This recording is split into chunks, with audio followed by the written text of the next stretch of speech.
Dear friends, good evening. Welcome everyone. Thank you for joining us today for this session. Tonight, let's discuss this thing called activating the mind that actually matters. This is such an interesting topic, and we are so happy to be able to share it with you. Let's start this with a quote from Samael Weir when he says in his writings in the book, The Great Rebellion. Samael says, "Certainly, the repugnant poison of skepticism has infected human minds alarmingly since the 18th century. And what this poison of skepticism has done is that it has helped even eliminate our superior faculties. It has hindered our ability to exercise faculties that are transcendental, that exist within each and every one of us, but we have unknowingly, just by virtue of our ignorance, stored them away. And these are faculties that we must awaken." Let's look at this example. Let me tell you about the Isle of Nantrabada. This is known as St. Brendan's or maybe St. Borondon's Island. There's a very interesting story about this island. This island appears in at least 12 different cartographies, starting back in the 13th century and even ending by mid of the 18th century. And this is an island that faded into the fourth dimension. Let me share with you the story.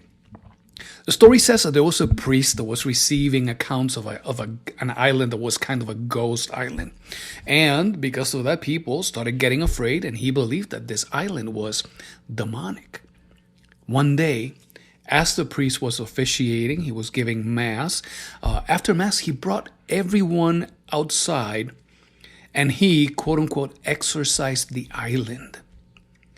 And what happened was that the island faded away and disappeared into the fourth dimension. Now, some of you may think that this is impossible, that things just don't disappear like that. But the fact is that the island cannot be seen there today. We can go back into the historical documents and we can find it in at least 12 different maps from the 13th to the 18th century. So why is this? Why is this that we cannot see this island? Well, you can imagine people moved by fear. They take shelter under the divine power of a priest. The priest exercises the island. He says some magical words, some words that carry some power. But what really happens is that because they are all moved by fear, they naturally turn off that ability to see those things that their mind, their intellect, was unable to comprehend. And just as this happened to this small group of people, well, each one of us across our different lifetimes, we have been suffering similar circumstances, situations where we have been closing ourselves off. As a matter of fact, Samael says that towards the end of the 18th century, we as a humanity, we started becoming so skeptical. And because of that skepticism, the eternal senses that would allow us to perceive these higher dimensions, these senses degenerated. Now, let me give you another example. In the times of King Arthur and the Knights of the Round Table, elementals of nature were present everywhere, deeply penetrating within our physical atmosphere. And now these are things that we no longer perceive. And we don't because of our intellect and the excessive development of our animalistic ego. Let's speak about the mind. If we have disabilities in potentiality, if these were active at some point and we allowed ourselves by skepticism and desires and passions just to shut these things down, then let's see how is it that we can reawaken these. And for this, we must start by explaining what is this thing called the essential mind. As Samael was addressing a series of students many, many years ago, he was quoted by saying, "It is essential to know that the intellect by itself can never lead one to the experience of that which is real. There are brilliant intellects that exist, but they have never experienced that which is the truth." And our intellect receives all of its information directly from the sensual mind. I mean, you and I, we have five senses. Women, they are still a little bit more evolved than we are. They are, but indeed, a more of a superior being here amongst us. And they have this sixth sense, which is a sense of intuition, which is a beautiful thing. But for the most part, we all have these five physical senses. We have the sense of sight, the sense of smell, hearing, the sense of taste, and even the sense of touch. And even though the sense of touch is symbolized by the hand, we know that, well, the largest organ in our body is the skin, that this is the interface between the environment and everything that is captured underneath this shroud of organic matter. And our skin perceives with the sense of touch everywhere. And that sense of touch is even tremendously magnified at the level of the creative organs.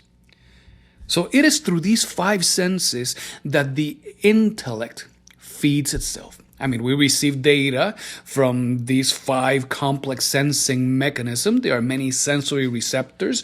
There are nerves, there are neurons. Everything goes into the thalamus. The information, once there, it triggers reactions within the different glands that we have in our head. Neurotransmitters are sent, and we not only feel and experience things in the physicality, we start elaborating conceptual concept.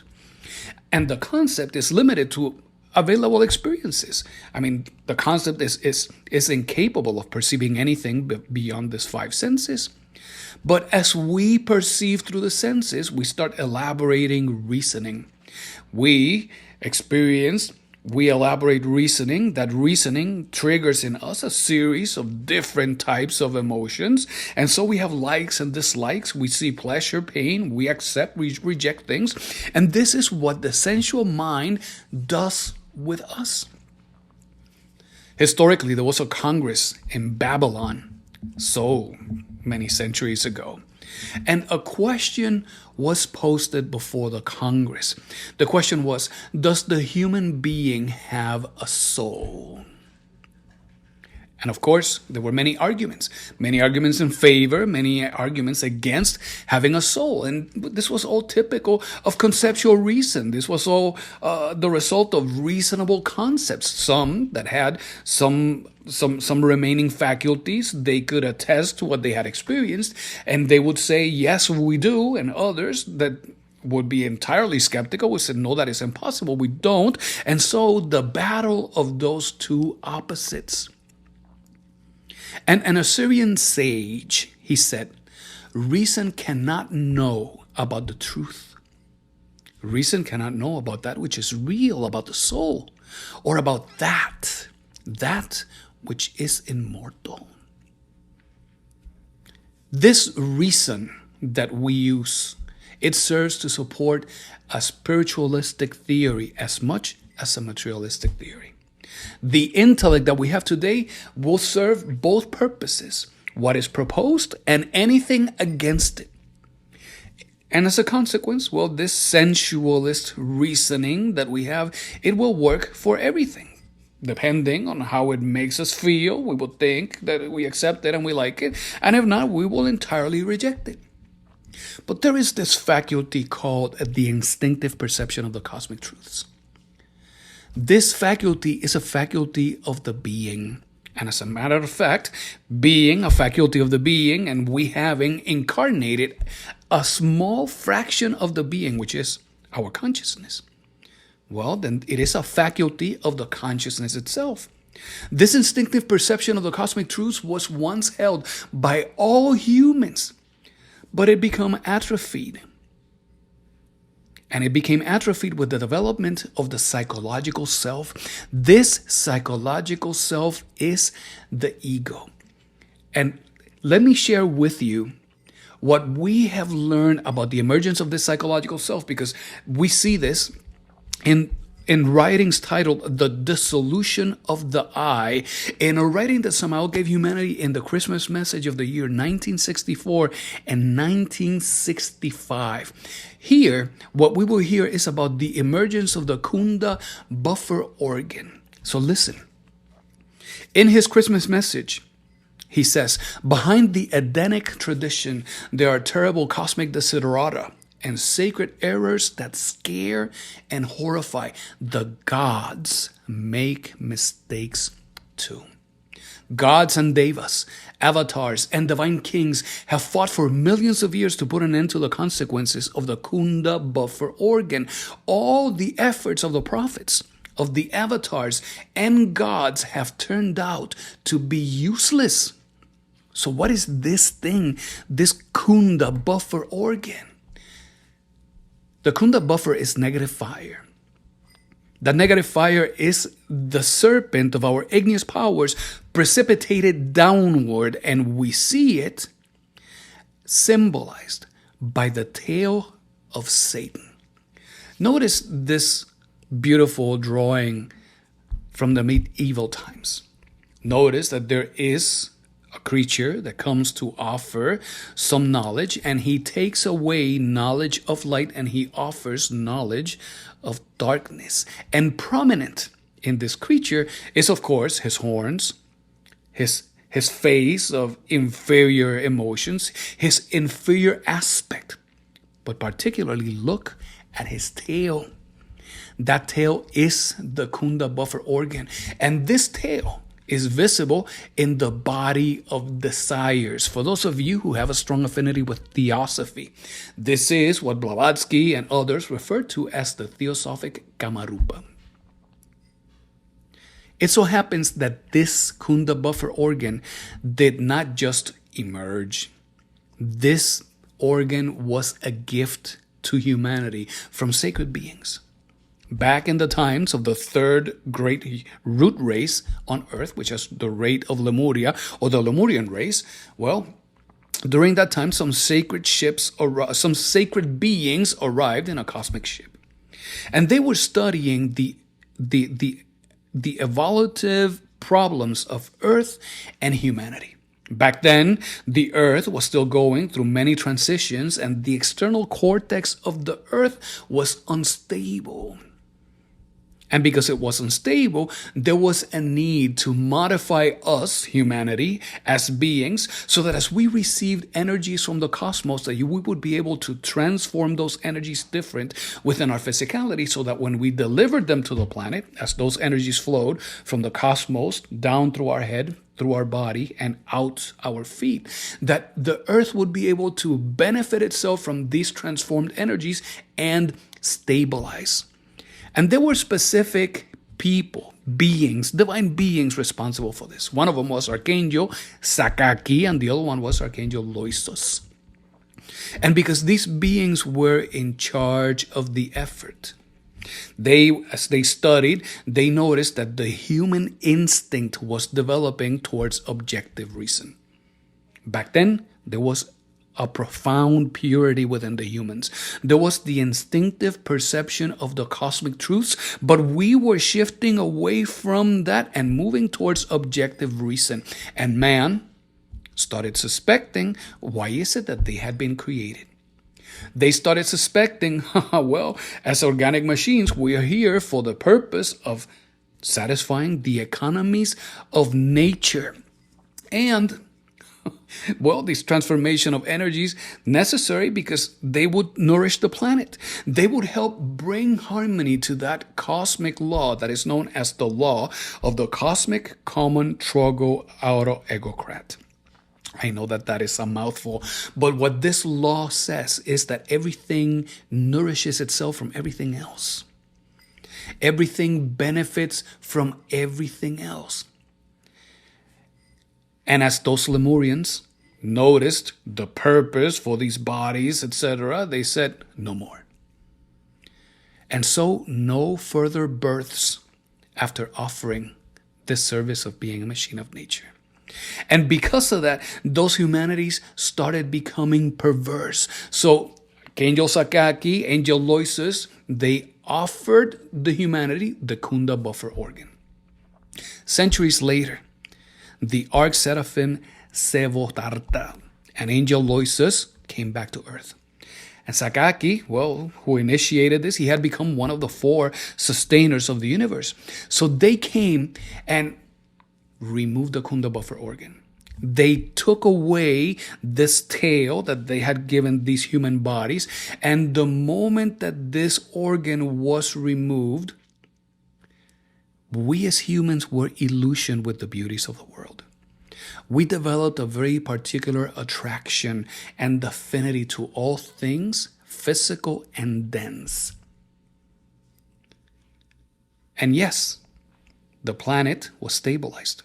As humans, we were all saved from a crisis. Now we could all live as citizens of this planet. But this organ remained longer than what it needed to be there for. Remember, Samael says, even the gods make mistakes. So, because this organ stayed there longer than necessary, the effect of this attraction towards all things physical to all things sensation, that ended up generating an effect in the 5 cylinders of the human machine. As a consequence, we ended up with wrong habits, with wrong customs. We reached it. The effect of that reached the inner depths of our psyche, and our psyche became our subconscious. To this effect, in his writings, Samael says, the ego or psychological self is the same subconsciousness whose roots are found in the bad consequences of the Kundabuffer organ. The sacred commission of ineffable beings set terrible cosmic karma on their shoulders, which will be paid in the future Mamambantara. So listen to me, Gnostic brothers. Only with the 3 factors of the revolution of the consciousness, you can put an end to the bad consequences of the Kundabuffer organ. And so we end this part. This organ created a profound effect within these human machines. And now we have this special affinity to all things dense, to all things sensation. And we populated this thing that is now the subconsciousness. So, knowing that with the 3 factors of the revolution of the consciousness, we can put an end, well, we see efforts by many other different great masters to bring a wisdom to humanity that shows them how to transcend these effects, how to disconnect from all of this world of dense matter so that we can regain that space in the higher realms of creation by moving forward, achieving higher levels of being. Restoring faculties, powers, abilities, a connection with the divine, with the divine innermost, with the universe. And so we see many masters who offer a wisdom, and yet that wisdom starts then penetrating into something that becomes the intermediate mind. There is the sensual mind that, by the way, it is very, very useful. It tells you when you are in danger. It helps keep you from harming your body. I mean, we need it. We can make the most of it, but not depend on it, because the sensual mind is unable to perceive anything that exists beyond the 5 senses of the body. So these great masters share this wisdom, and we start creating this thing called the intermediate mind. It is here where we find all of our religious beliefs of all kinds. Whether you think of one God or many gods, whether you consider that there is afterlife, judgment, and hell, or that none of that exists. Any concepts of reincarnation, karma, enlightenment as part of the development of man, all of that exists within the intermediate mind. And when the great master of all masters, we're speaking of the great master Yeshua, Pandira, Jesus, when he comes and he participates in this realm and enables the crystallization of that great cosmic drama that he lived. As part of his teaching, he speaks of the intermediate mind as the yeast of the Pharisees. This is something that is written in the book of Matthew. For those of you who are interested, look in the chapter 16 of the book of Matthew. But the great master is quoted by the apostle by saying, be careful. Be on your guard against the yeast of the Pharisees and the Sadducees. And when he speaks to the audience, they are so sensualized that they cannot fathom what he is saying. And he is saying, wait, are you saying this because we did not bring any bread? You're talking about yeast. And the great master Jesus, in his infinite compassion and love, he says, how is it that you don't understand that I was not talking to you about bread? But be on your guard against the yeast of the Pharisees and the yeast of the Sadducees. Then they understood that he was not telling them to guard against the yeast used in bread, but against the teaching of the Pharisees and the Sadducees. And he refers to this as the yeast because, as you know, the effect of the yeast is that you put a little bit and it makes things grow. If anything, as you understand better what the yeast of the Sadducees is, you can see how that type of doctrine blows things out of proportion. This yeast of the Sadducees is the sensual mind. Everything associated with the sensual mind is limited to a doctrine of the senses. So anything materialism, anything atheism, anything Marxist, anything that is a focus on the self, on satisfying sensations and desires, that is all the yeast of the Sadducees. And what you will notice as you reflect later on this is that this sensual mind invites the justification of violence. It seeks to suppress dissent. It seeks to quiet opposing viewpoints because it is a violent mind. It is part of this dense realm, and this dense realm is brutal in its nature. Everything and anything that others present, this sensual mind will see it as inferior. It will invite conflict and problems because its focus is on what feels good. So if it doesn't feel good, whether it doesn't feel good in the mind or good in the emotion or good in the physicality, it immediately rejects it, and it rejects it violently. And so the sensual mind, this yeast of the Sadducees, will always strive to set separateness. Materialism will falsely claim to drive progress. It will create instead economic and social disparities. It will invite people to absorb themselves in many different pleasures. But the great master also says, be also careful about the yeast of the Pharisees. And this yeast of the Pharisees, if the Sadducees is the sensual mind, now you can always remember that, Sadducees, sensual mind. The yeast of the Pharisees is the intermediate mind, where we carry and we host all of these dogmas of religion and afterlife, etc. This intermediate mind is blind to its own hypocrisy. This is why the great master says, why is it that you see the speck in your brother's eye, but you fail to see the beam of wood in your own? Why is it that it's so easy for you to be judging others when you do the same things and you even do worse? The intermediate mind, it has no ability to see its own hypocrisies. The thing is that the intermediate mind, when it receives the word, when it receives good wisdom, it becomes inspired. But it stops there. It invites some degree of inspiration, some type of emotion that is felt, that are kind of awakens a fire inside of you, but it has no other effect than that. So what do we see? We see people who go and participate of many religious practices today, and they participate so that other people can see them. Because if they see them there, they're driving the message, I'm here. As a consequence, I am good. Even though they're blind to all their hypocrisies. This intermediate mind will speak righteously and it will be able to share phenomenal wisdom, but it has no practice of that wisdom. So all the knowledge is entirely intellectual. None of it is practical. There is nothing beyond the bliss that is felt by that by those few moments of inspiration, and the intermediate mind, feeling satisfied with that, does not move the humanoid creature to work on themselves.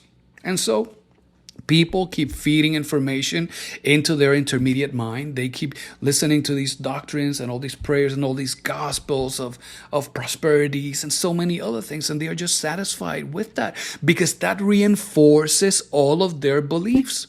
They become content and vindicated when they are authority figures that reinforce those beliefs, that stand on a podium, that stand on a stage in a big stadium with sound effects and lights and music that moves the crowd, and they feel empowered because their beliefs are being reinforced. And because they feel those moments of intense emotion, they are just not interested in any type of internal transformation. So we tell you this: the sensual mind and the intermediate mind will not transform us. We must awaken the interior mind. We will refer to the interior mind as the inner mind back and forth. We're referring to the same thing. This interior mind is the one that restores the instinctive perception of cosmic truths as a faculty of the consciousness. And when this comes into play, what we are seeing is a manifestation of that substance of the inner Christ that exists within each and every one of us coming into play, being active.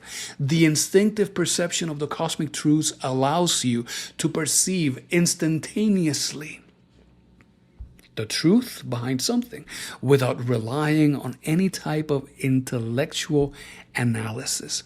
Let me share with you some words of Immanuel Kant. Immanuel Kant, in his writings in the book of The Critique of Pure Reason, Immanuel Kant says, "I had to deny knowledge to make room for faith." I mean, this is such a simple statement and yet such a profound one.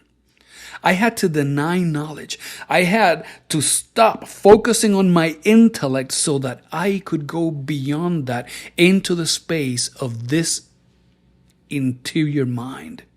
And when he speaks of faith, we must clarify that faith is not hope. Some people say, "Oh, I have faith that this will happen." And what they're really meaning is, I hope that this is going to happen, or I have some degree of certainty that this is going to happen in the future. But that is not faith. Faith is the direct perception of that which is real, as in, I give faith of things that you have experienced. Nobody tells you, do you believe in electricity? Nobody tells you that. And you would never expect to get that question because you, for the most part, have experienced electricity all of your life. I mean, you don't have to believe in it because you know that it is there and you can give faith of its existence. You use electrical and electronic appliances all the time. Most likely you have been shocked electrically several times and you know of its power.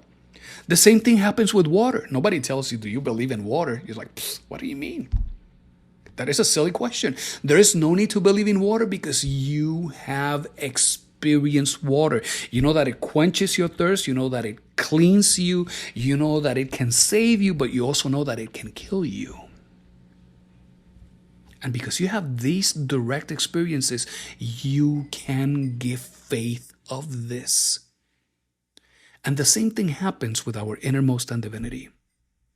The great masters, they have no reason at all to believe in God. And they don't, because they experience it from moment to moment. They have experienced so many different aspects of that truth that there is no need to believe. But faith is not hope. Faith is the direct perception of what is real. Faith is fundamental wisdom. It is the experience of that which is beyond the body, beyond the affections, beyond the mind. So we must distinguish between faith and belief. All beliefs are found, they are stored in the intermediate mind. Faith is a characteristic of the interior mind, of the inner mind, and genuine faith is living knowledge. Faith is an exact cognition. It is direct experience. The great master says, the truths that can only be perceived by the interior mind could not be demonstrated to the sensual mind. Demanding proof of that in the external sensory world is equivalent to requiring a bacteriologist to study microbes with a telescope, just as requiring an astronomer to study astronomy with a microscope. These truths have nothing to do with the world of the five senses. These truths are part of the experience of the consciousness itself. And proofs could be offered to the inner mind, but the practitioner, you in this case, are required to have opened your inner mind to receive those experiences. If you have not worked to open your interior mind, Samael says, how can we go about giving you such a demonstration? If that interior mind is not open, the demonstration may be happening right in front of you, and you will think that somebody is fooling you, that there are tricks, etc. Let's speak a little bit about faculties. We show you here this beautiful image of St. Francis of Assisi as he used to levitate. Many of these great saints, they would submerge themselves in a deep state of prayer. Understand that as meditation. And as they did that, they would reach such a heightened state of consciousness that their body would be then governed by the law of levitation, and they would be able to float. And beyond that, the ability to speak with animals and understand, communicate with those other creatures. This is a beautiful thing. This is part of the faculties of the interior mind. The intellect by itself is one of the coarsest faculties of human beings. So we can use it. We can get as much mileage of it as we're here, but we must go beyond that. And so we have been given the faculty of imagination. Imagination is what has given us the ability to create every type of invention that surrounds you. It is because of the ability to imagine, objectively imagine, that today we have computers that have transistors that are just a few atoms in width and size. Because imagination, but we must know that there are two types of this imagination. There's objective imagination, which is the imagination moved by the consciousness, and there is a mechanical imagination. Mechanical imagination is fantasy. Mechanical imagination is daydreaming. Every time that you task your mind with creating dramas or imagery of any kind, well, that is all mechanical imagination. Objective imagination is conscious imagination. It gives you images in the perceptive center of sensations. And this perceptive center is a center of the being. And we can cultivate this by maximizing the use of our creative powers. Each and every one of us has been given a very particular mercury, if we speak in alchemical terms. Creative waters that exist in both you and me, men and women, that when we put them to use, they have the ability not only to transform us, but to awaken within us the igneous serpent of our magical powers, or what is known in the Eastern tradition as Kundalini. It is important for us to open this inner mind. Important that we do it. But to open it, we must start thinking psychologically. Samael says, when someone starts to observe himself, that is a sign that they have begun to think psychologically. We must observe ourselves. And that means we must observe how is it that the effect of the environment around us, the dramas that we go through, how they affect our way of thinking. How they affect our emotions, how they affect how we behave. When we start comprehending what is behind that, what desires, what inferior aspects exist, we reach a level of comprehension that empowers us to move into a space of getting rid of that. And the moment that you get rid of that, anything that is inferior, knowing that there is no vacuum in creation, well, the inferior aspect goes away. Something new comes to take its place. And that something new is faculties, abilities, virtues, powers, etc. This is how we open the interior mind. We must start by observing ourselves. And in terms of developing imagination, if we start developing that objective imagination, we can then start to learn to think psychologically. Because with imagination come two other faculties that can be developed: imagination, inspiration, and intuition. And these three together, they are three obligatory paths of initiation: imagination, inspiration, and intuition. We're going to share with you tonight some exercises. We're going to give you some keys so that you can develop these faculties of imagination, inspiration, and intuition. And these exercises are 100% scientific. Now, you may think scientific, lab, chemistry, safety glasses, some white robe. No. We're speaking here in terms of science. Science as in understanding the phenomena of nature by virtue of their causes and effects. So, as you put this into practice, you will be able to establish the relationship between the practice and the effects that it creates in you. This first practice, we are inviting you to observe a glass of water.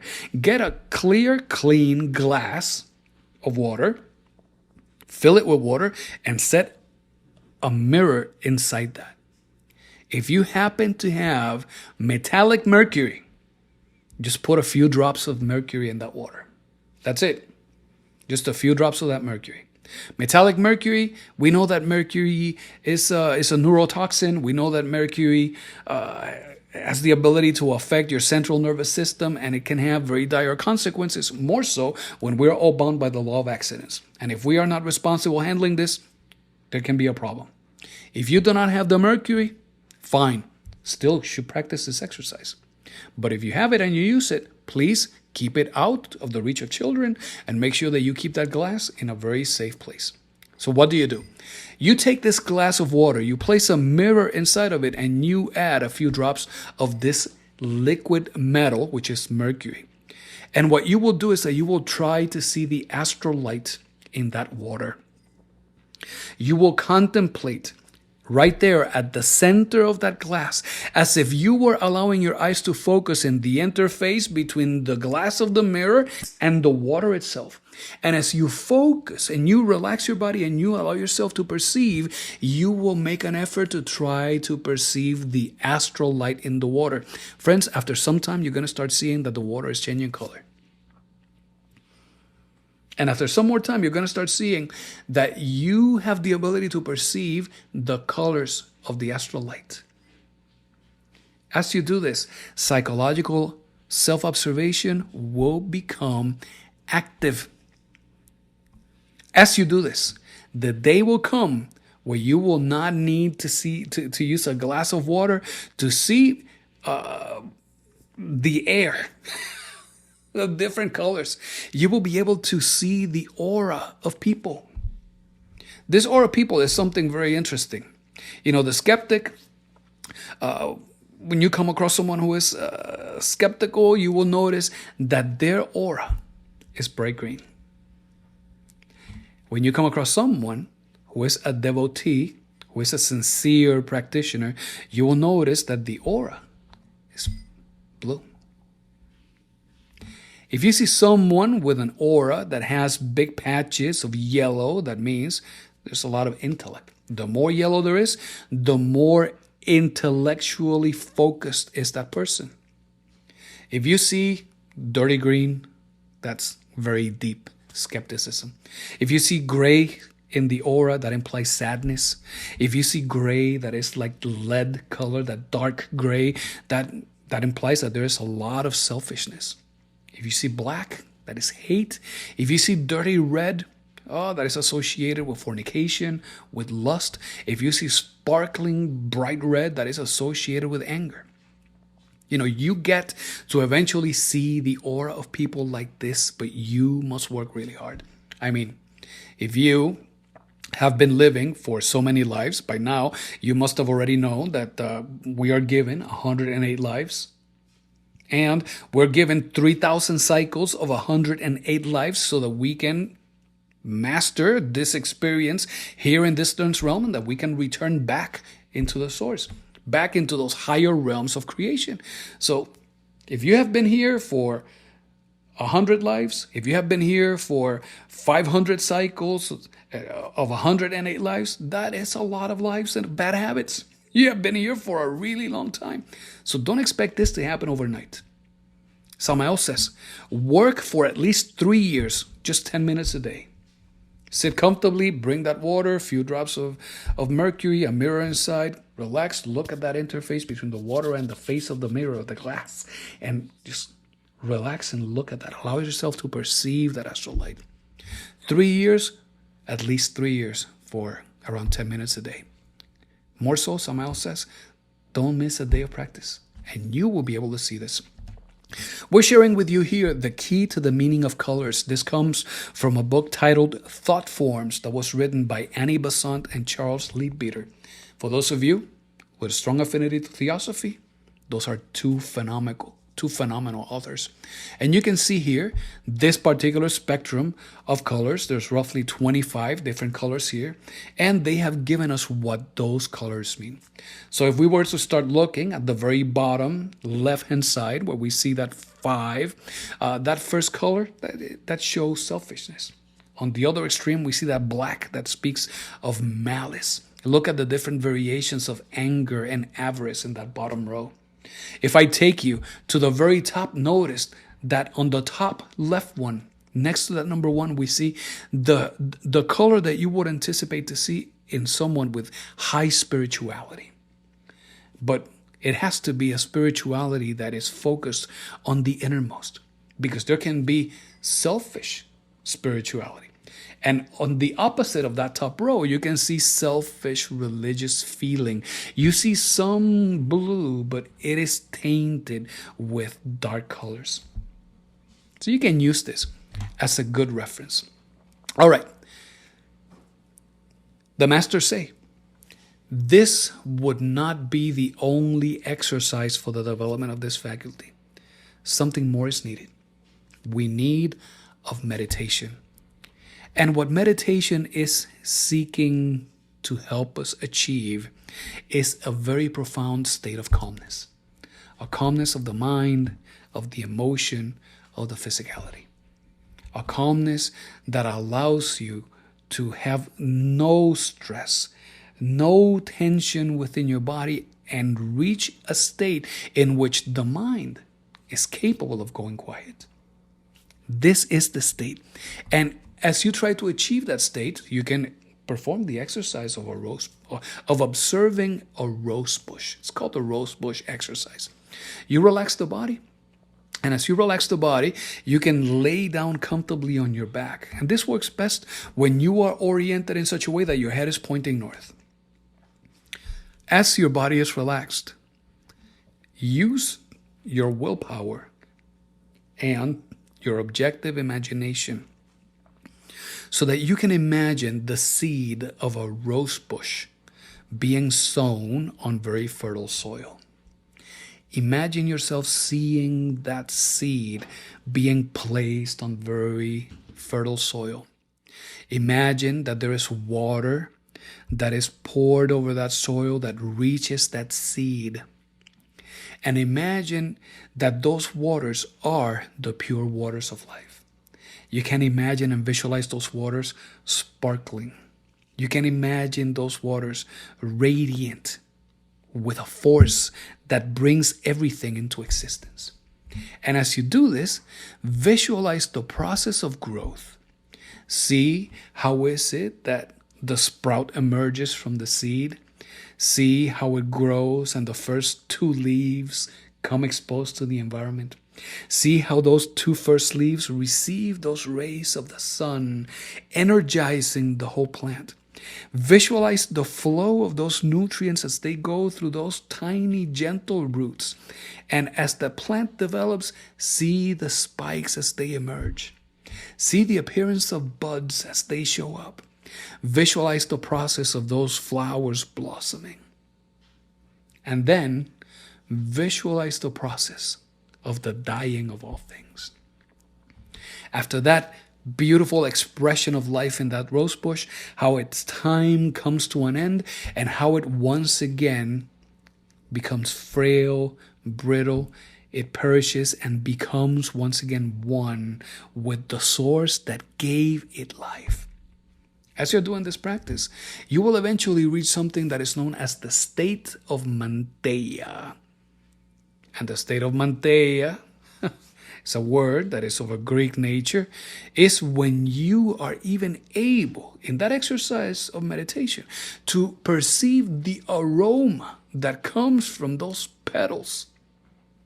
You can perceive the velvet softness of the petals itself. You can feel the stiffness of the stalk. You can even feel the sharpness of the thorns.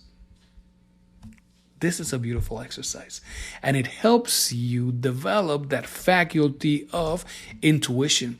When you arduously practice this, if you make an effort to truly awaken these faculties, in the long run, you're going to be able to gain a deep perception of what is the astral world. All right. So, in a state of meditation, what can you do? As you are in a deep, relaxed state, as you seek to achieve that state where the mind is calm and silent, using objective imagination will open for you the gates of nature's elemental paradises. You will be able to perceive the consciousness of a plant. That means that you will be able to see the elemental creature that exists, of which the physical body is the plant itself. And in later steps, you can get to have a conversation with those elementals. You will be able to perceive with your inner ear those things that the ears of the flesh cannot hear. And as you continue performing this exercise, soon you will have the ability to remember previous events in your life. Suddenly you will have more clarity about events that happened when you were younger, when you were a child. And beyond that, you will even be able to remember your past lives with complete clarity. And having that type of ability gives you a very profound understanding on why things in your life today are the way that they are. Because by now you know about the law of recurrence that says that everything that happened before will happen again together with their consequences, the good ones and the bad ones.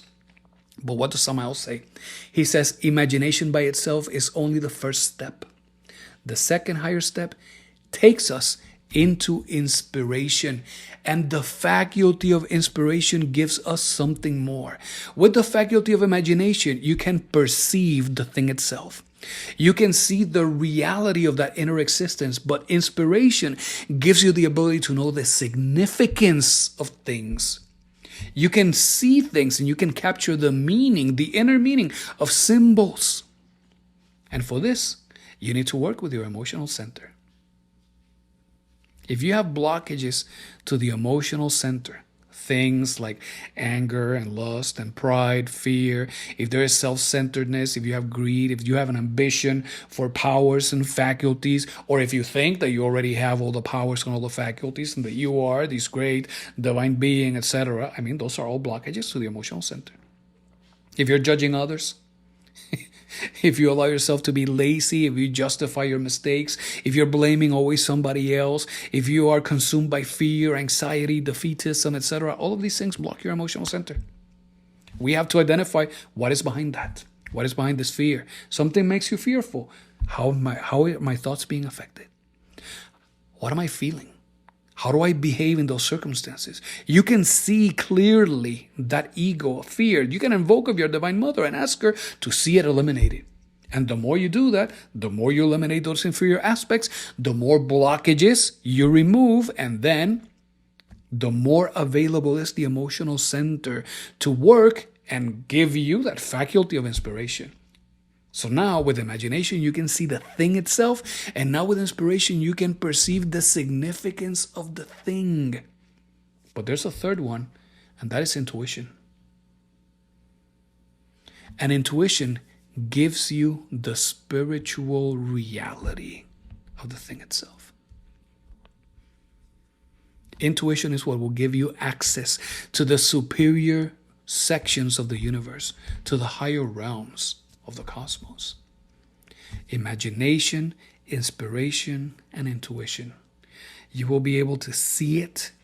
You will be able to intuitively know, the significance of it, the reason for it, the why of the thing, and then you will have presented to you, perceiving the spiritual reality of the thing itself.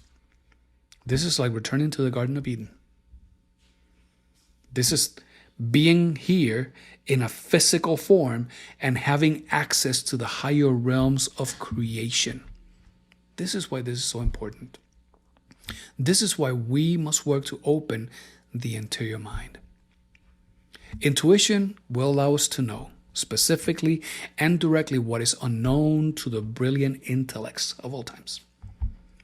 Intuition allows one to know that which is real in its transcendental cognitive faculty. And when we possess objective reason, that is having opened the interior mind. The inner mind will function exclusively with intuitions, with the data of the being, the information of the consciousness, the interaction of the being itself operating through you. The superlative, ethnic of that which is transcendental and transcendent in us. Samael says, not otherwise. And so, friends, we have three minds. The sensual mind feeds our intellect, and it's very useful, but very limiting. The intermediate mind is beneficial. It lets us know that there is something else, there's something beyond, but we must put those teachings into action. And the action is awaken your faculty of objective imagination. That is known as clairvoyance. You have the exercises right here in front of you to do them. Awaken your faculty of clairvoyance. Allow yourself to become inspired by opening that emotional center, eliminating everything that is inferior within you. And intuition will naturally follow, and you will perceive the spiritual reality of all things. You will finally see and have access to those superior realms of creation. For those of you interested in going deeper into this, we would encourage you to go read these three books: The Christmas Message of the year 1964-65, The Great Rebellion, and there is a transcript of a lecture given by Samael Aumveor to his advanced students called The World of the Mind. Here in this for you, remember that we included an excerpt from the book Thought Forms by Annie Besant and Charles Leadbeater, so you have access to these colors as you start perceiving these colors of the astral light and the meaning behind them. So dear friends, this is what we wanted to share with you tonight. This has been Activating the Mind That Actually Matters. These are all lessons based on Samael's teachings on the three minds. Thank you everyone for joining us this evening. May all beings be happy.